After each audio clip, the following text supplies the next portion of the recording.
كابز دقسنالو هاندبت تبرابيرنا سنجعنا وننتخنا تصبق تاريخنا كنذكر مخالنا قرمنا تاريخا مسرح في تصم دقاس زيبلنا عالم قرمو زخون تاريخات الناس رحنا مسينا نلنان قن كان دقاسنا معقاب تاريخنا ايو دقاسنا نولدو زحلف زانتا كم زيبلنا اسقيتنا سقم مالنا ايو قن السوق تازي كسا معاز ازي دقاس زي كسا معاز كقصل عيل سلسته عمتات مروس تاريخ لنا እሱ ይትረፍሞ ትናይ ቀረባ ጊዜ መናእሰይ ትግራይ ቅያስ ሰርሕሉ ታሪኽና እኳ ምዕቃብ ዝኻልና ይመስለንን ምሳና ኣብ ጥቃና እናሃለው እንታይ ሰሪሖም እንታይ ፈጺሞም ዘይንፈልጥ ብዙሓት ኣብቲ ናይ 17 ዓመታት ዕጥቃዊ ቃልሲ ህዝቢ ትግራይ ሚስጥር ውድቡን ዘይሙጻእ መልሓሱን ትቆረጽ ይዱ በባህላዊ ሕክምና እኳ ዘይኮነም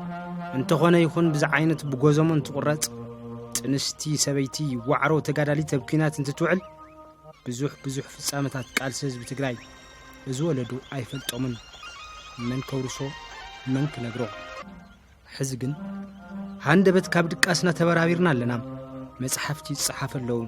ዋዕላታት ይካየደለዉ ተጋሩ ታሪኽ ምስራሕ እምበር ምዕቃብ ኣይንኽእልን እናበልና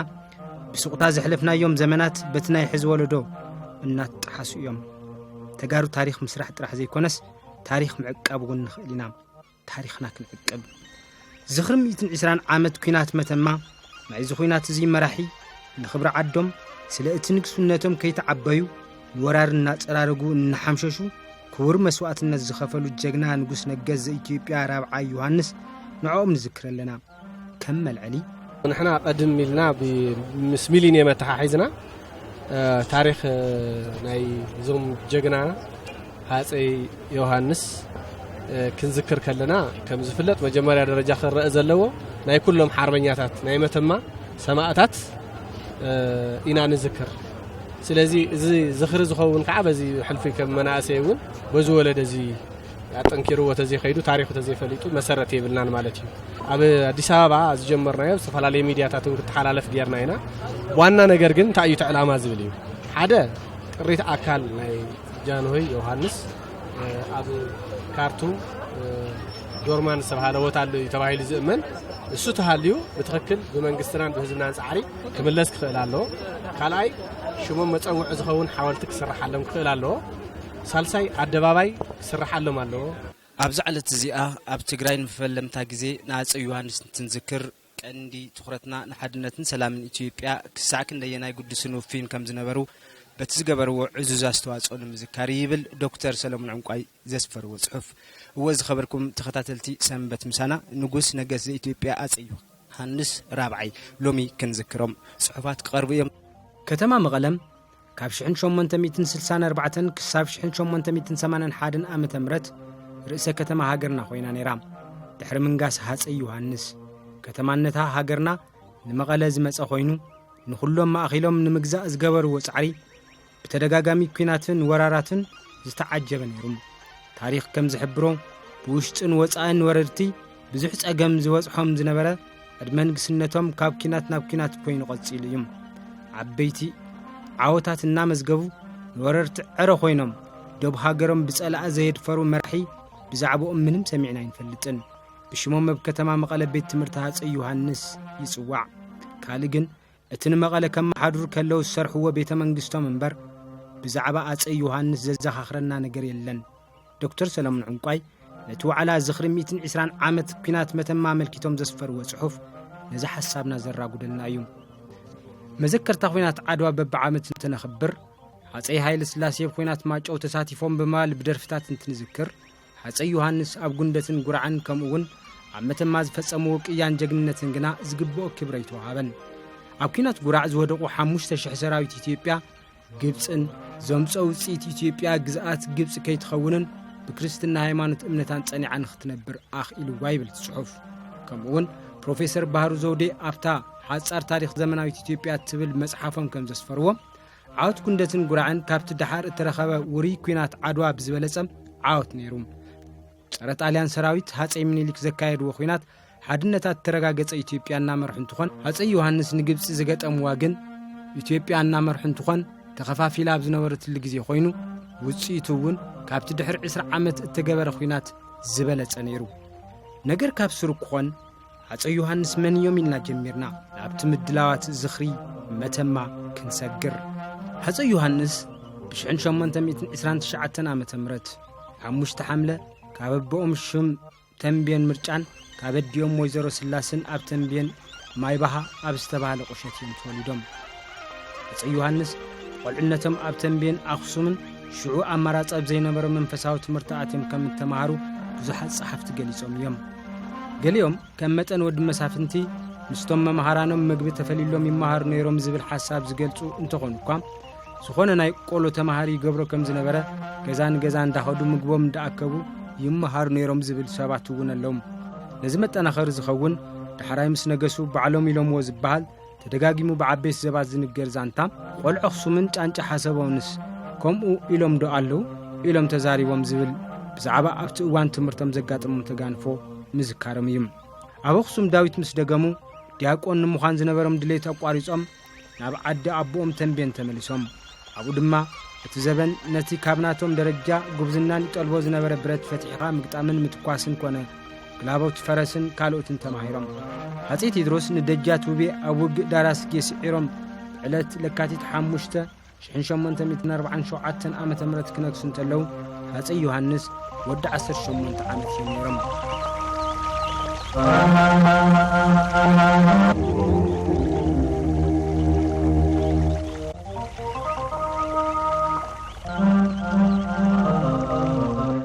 ምቕማጥ እምነ ኹርናዕ እምነ ሰረት ሓወልቲ ሃፀይ ዮሐንስ ራብዓይ ኣብ ኣደባባይ ልሙድ ሮማናት እናተባህለ ዝጽዋዕ ኣብ መንጎ ጎደና ሙሴን ሓኽፈንን ዘመላኽት መንገዲ ሓወልቶም ጠጠው ክብል እዩ እቲ ስነ ስርዓት ነዚ ይመስል ነይሩ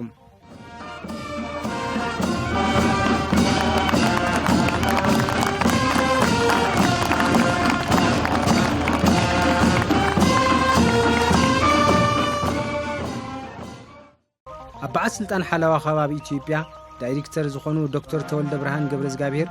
ስምዒቶም ብኸምዚ ይገልጹ ስምዒተይ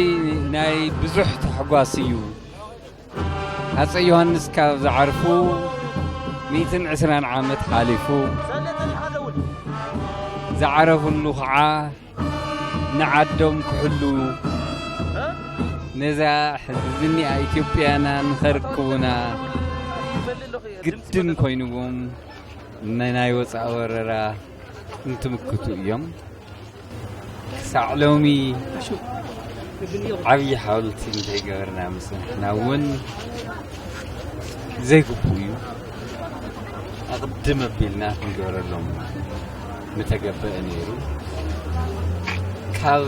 ምትራፍ ድሒርካ ምጅማር ይሐይሽ እዚ ናይ ሎሚ ትውልዲ ከዓ ለቢሞሎ ማለት እዩ ንሓዋሩ ክብርቲ ኢትዮጵያ ትልወና እታ ንሶም ሓሊሞምላ ዝነበሩ ብሓቂ ክትከውን ጀሚራላ ዝብል እምነት በፅነሎ እሞ ኩልና ብሓቂን ካብ ሙሉእ ስምዒት بملو لبي بملو تحرص كان خروز قدامنا خيدي ايو طعم حبسي من خورنا منبار طرح زي كونس اصالنتي يزت حساسبنا الكز ولو بروجكتات يجمروا يقارصوم زخه كمايوم برغص ناي كله تግራዋይ ወራዩ ተሓውት ተጠው ክብል ጻዕር ክገብር እዩ ግን ከመይ ከይቋረጽ እቲ ሐሳብ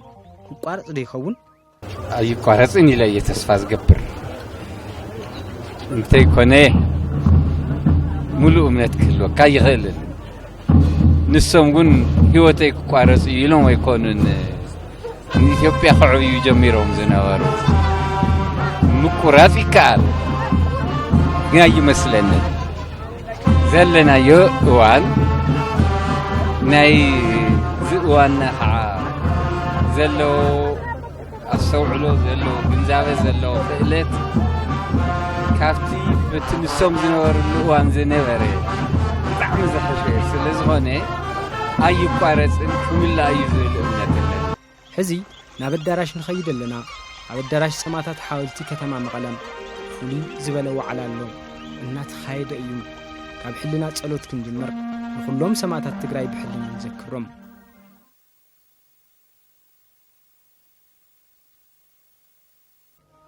مدرخ بخمس تجمير لهم علامات مدلاو بفولي التحابارة كوميتي بريزيدانت شيبا يونيفرسيتي كوليج عيتملور كيدان مريم كمزي بمالي قلتشوهم نزز خرب على بمدلاو كفتصمن نبلو مادليت علاماتات قداماي كوينات متما كم هذا عبيين هجراون في السامة تاريخ نتم مسوات النتخفلو باشحت صوصر جعان ولدنا حاسبنا قبو كبرن موجسن مهاب كلاي نزقات أمي تتقبنا تاريخاوي سندات تدقفوه كاب سمعتاون آلو تاور رأيان زوزة رتعن تلولن تنتنا بمغرب اتم تركبت هاجر زخون من أسيناكم هارلو زغلو المدرخ بمتشاو أو عبيتن لمعاتن هاجر نتمتكاتا زي والحيلون بعرس امنتن بفلتاتن تاجيهم كتقاملون محكاس سالساي عبيت تاريخاوي في تسامتات جغان ولدنا ببموالهم أو عودة تاريخ تمزجيبهم بوعلاتاتن أخواتاتن زذكرلون اتهزبون تاريخو زفلتلون كنتات كهلو زكاللو حسوات نممنچاو رابعي ابت بنهر زكايد زلو عبيتن لمعاتن كتماتاتنان قطراتنان نتحلف تاريخنا مذكرتا زخونو نغرات قوليهم كاتو زخلولو اسرار حتاتن التحساسواتاتن كفترو نمزخخاري سلازي شباب يونيفرسيتي كوليج نزتوقسو بعال زخر 120 عامت كينات متما كحسب انتلو ازوراي ناي كل فتاو عدون تاريخنكم زخنا امينو مستزنبر حصرت غزي مس دكتور سلمون عنقاي دكتور زايد نغاش ايت برهانو ابادي ايت برهايله ايتا تخلت حغوس اتيد نقبرها ايت كبد مارن ايت مسله زلقن بمتحوار اوشت 3 سامنتات نزم الدلاوزي كزازم كيلولو مخفت مدرسه اسمعوا ناي تعلتنا يخبر غاشام على بيت صحفه قدايات كوميونيكيشن ركب حزبن كلل تግራይ ايت غوبزاي ولد ارغاي حاصي يوحنس رابعاي كم حدا مرحي هاجرن زنورو نغوس نحدنا ኢትዮጵያን ለዓላውነት ሀገርናን ንምኽባር መረርቲ ተጋድሎታት ዘካይዱ ንጉስ መጠን ዝግቦም ክብርን ታሪኽን ረኺቦም እዮም ዝበሃል ኣይኮነን ዛጌዳው ተጻሕፉ ጽሑፋት ታሪኽ ኢትዮጵያ ጉቦ ቦታ ተዋሂቦም ይኽባሃል ዝቃል እውን ኣይኮነን ሃፄ ዮሐንስ ራብዓይ ንለዓላውነት ሀገርናን ክብርን ዝነበሮም ተወፋይነት مسكمني تركي ግብፂ ጣልያን ዝመሳሰሉ ባዕዳውያን ወረርቲ ኣብኒ ጉንደት ጉራዕን ደጓዕለን መረርቲ ኩነታት መሪሖም ብምዕዋት ንባዕዳውያን ወረርቲ ኣሕፊሮም ዝመለሱ ጀግና መራሒ ሃገር እዮም ነይሮም ይኹን ደኣምበር ኣብ ዝሓለፉ ስርዓታት ዝነበሩ መንግስታት ኢትዮጵያ ካብ ዝነበሮም ድሕሩን መዳለውን ፖሊስታት ዝውገስ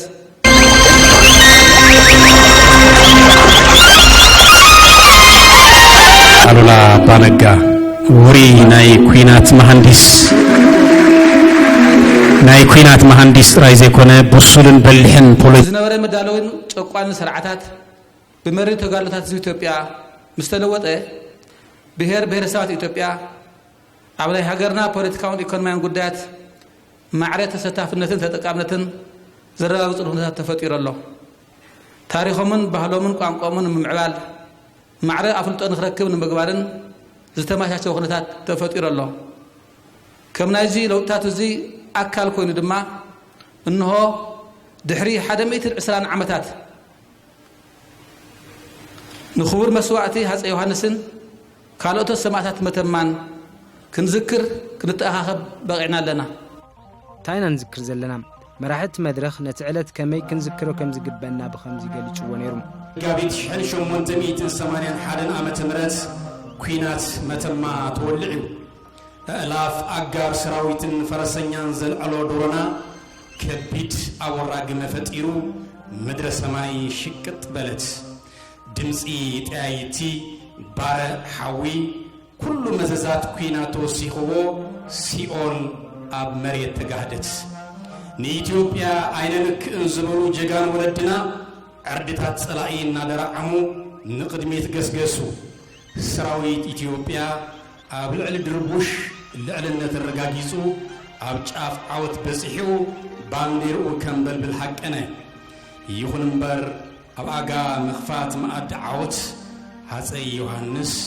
ብጥይት ተወቂዖም ወደቁ መራሒኦም ከም ዝወደቁ ዝሰምዑ ሓርበኛታትና ሞራሎም ተነኽአ ተበታተኑ መልክዕ ናይቲ ኩናት ተቐየረ ሃፀይ ዮሐንስ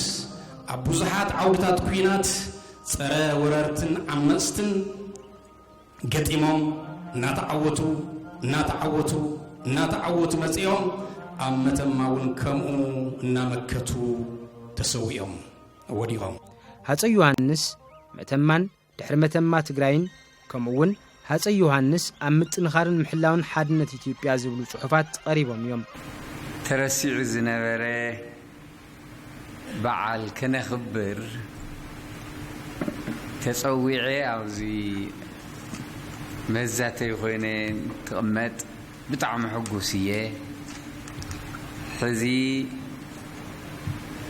ንኣይቶም ልወርቅ ብዝበለፀ ጽኒዖምዎ ስለ ዝጸንሑ እንታይ ክንዝክር ከም ዝተኣከብና እንታይ ክጠቕመና ከም ዝኸውን ክገልጹልና ጽውዖም ኣብ ጥሪ 1864 ዓመተ ምህረት ሃፀይ ዮሐንስ ንጉሰ ነገስት ራብዓይ ተባሂሎም ብኢድ አቡነ አትናቴዎስ ኣብ ቤተ ክርስቲያን ጽዮን ማርያም መክሱም እዮም ተቐቢኦም ነጊሶም በዓል ንግስና 3 መዓልታት ወዲኡ ይበሃል 4000 ሓውዑር ተሓሪዶም እውን ይበሃል ሽዑ 150,000 ቅርሺ ዝወደአ ሜስ እውን ተመይሱ ይበሃል ስለዚ እዚ ነገራቶም እዚ ኣቐሚጥና ነቲ መእተዊ ታሪኮም ዝኸውን ክሳብቲ ንግስናኦም ሃፀይ ዮሐንስ ናይ ሃፀይ ዮሐንስ ንሃገር ምስ ናይ ወፃኢ ዝሰርሐ ሓይሊ ምስ ጸላይ ምስ ወረርቲ ክጋጠሙ ዝጀመሩሉ ድሕሪ 4 ዓመት ንግስናኦም እዩ ነይሩ ምናልባት ተስፋሕ ቢሎም ዶክተር ሰሎሞን ስለ ዝገልጽዎ ንመዝለሊ ዝኸውን ጥራሕ ስለዚ ሕዳር 1868 ኣብ ጉንደት መጋቢት 1868 ድማ ኣብ ጉራዕ እዮም ገጢሞም تا مجاوت حين شمنت تسان شمنتن لك 10 عامات نكينها عدوى تقدمها تهم مورحن جزعين بحدين وآي بحد زلوين لك 10 عامات كدم كينها عدوى تقدمت جن أبراوع عامات نكسنا هذا يوحنس النوري نعمتهم ما قدم مبسحهم هذا يوحنس توسنا نجارات نيرن هفتن تاريكم ترجع من ذات كاسة كم زفلت أب كوابي كسلا ناي جبت ناي تركن حيلي تخابيو نيرو نزين موسى إنجليز بعلو زي يخلو نجار سلزنوره حجز هاو نايلون من قستي تبان هذا يوحنس حتى زغرا ولا جزينيرو ندحر هيكو منا بازعين قالن كلهم بملو تقليلنا قدفنا لكم كن وسينا مو زبل وعل عدواز بهالوي هي وتريتي توهل زفلت وعل تفراريمو